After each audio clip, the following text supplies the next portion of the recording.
is an educational framework that classifies learning in different levels of cognition. This model aims to understand and help educators to evaluate the different types of complex mental skills needed for effective learning.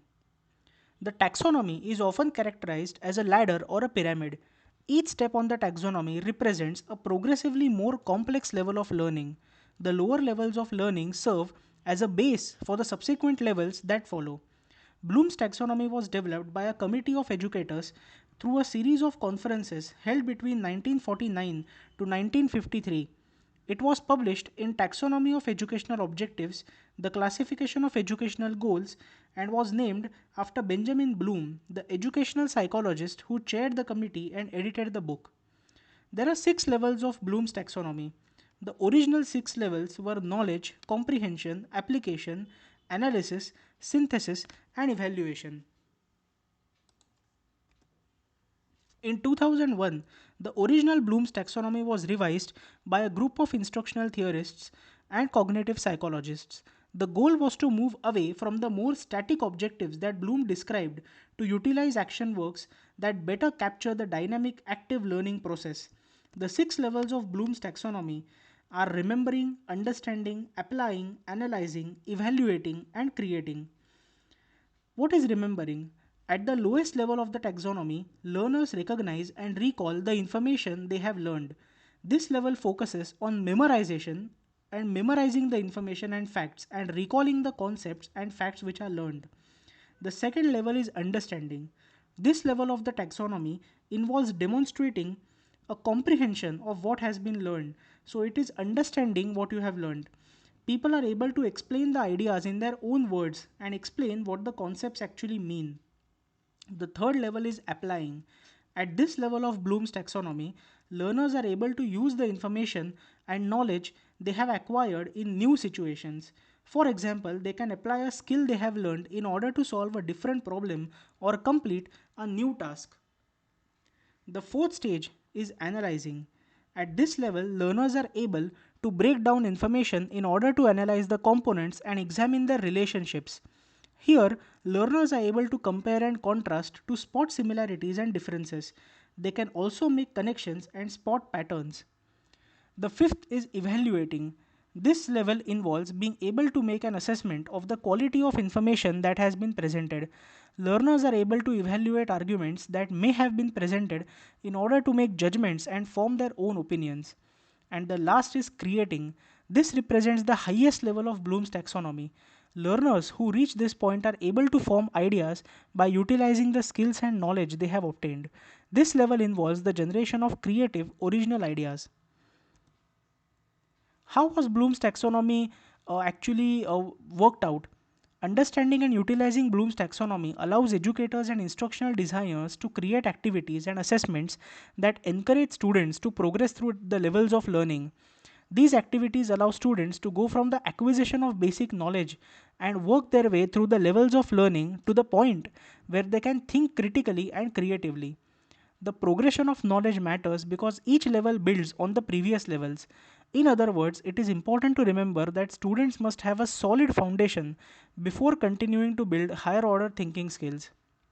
The basic knowledge that they learn at the beginning of the process allows them to think about this knowledge in progressively more complex ways. To successfully use the Bloom's taxonomy, it's essential to follow the steps in correct order because the taxonomy steps naturally progress and reinforce learning at every level. While the foundational stages of learning provide a solid base, it is essential to keep building on those skills. You need to challenge yourself to learn in new ways and hone those high level skills that are so critical to cognitive flexibility and critical thinking. What are the 3 domains of Bloom's taxonomy? Bloom's taxonomy targets 3 key learning domains. These domains are focused on number of desired educational outcomes. The first one is cognitive domain. This domain is focused on the development of intellectual skills. It involves the acquisition of knowledge and development of problem solving, decision making, and critical thinking abilities. The second is affective domain. This domain is centered on developing emotional abilities, values, and attitudes. Its focus is on helping learners develop perspectives on different subjects as well as cultivating motivation, empathy, and social abilities. And the third is psychomotor domain. This domain focuses on the physical skills that are needed to carry out different activities. How can Bloom's taxonomy be applied? What are its applications? Teachers utilize Bloom's taxonomy to design instruction that maximizes learning and helps students learn more effectively. For example, an educator can create a lesson that teaches students basic knowledge about a subject. Next, students would summarize and explain these ideas in their own words. Then, learners would take this knowledge and use it to solve problems. The educator would then provide activities where students must break down, compare, and connect the different ideas. Next, educational activities would focus on giving students critical assessments of the quality, value, or effectiveness of what they have learned. And finally, at the end of this process, students would use what they have learned to create something completely independent. One of the benefits of using this approach is that it can lead to deeper learning that allows skills to be transferred to various domains and situations. This approach also helps better stimulate critical thinking skills and boosts student motivation and interest in learning. The taxonomy is widely used today for a variety of purposes like creating instructional strategies, developing curricula, assessing the courses, identifying the assessment objectives, developing classroom instruction and lesson plans, etc. How can you use Bloom's taxonomy in your life? Bloom's taxonomy is also something you can use to make learning new information and acquiring new skills much easier. Understanding and applying the taxonomy can enhance learning efficacy to develop a richer understanding of the subject matter. We can improve our remembering, understanding, application, analysis, evaluation, and creation. Use of the taxonomy may differ among individuals at different age levels. Even in online learning, Bloom's taxonomy can actually be helped or used to improve your learning outcomes.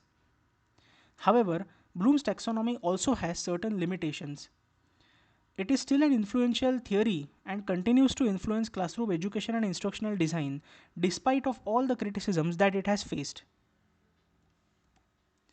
First criticism is the simplistic hierarchy. One of the main complaints about taxonomy is that the hierarchical structure oversimplifies the learning process. By breaking down thinking into discrete levels, it fails to capture the complexity of the learning process and how these different skills overlap and intersect. Second is the rigid structure. The taxonomy's lack of flexibility is another common critique. By suggesting that learning follows a fixed progression that starts with lower order skills before progressing to higher level thinking skills, it ignores the fact that learning is complex, dynamic, and frequently involves engaging multiple cognitive skills simultaneously. Third is cultural bias. Because Bloom's taxonomy was developed from a Western perspective, it may not reflect learning methods from other cultural backgrounds. All in all, Bloom's taxonomy was introduced as a framework for categorizing cognitive skills and understanding the learning process. While it has some limitations, it is still a helpful framework for developing educational materials. Teachers, instructional designers, and curriculum developers can utilize the framework and incorporate other educational perspectives to create well rounded instruction that benefits all the students. Thank you so much for listening.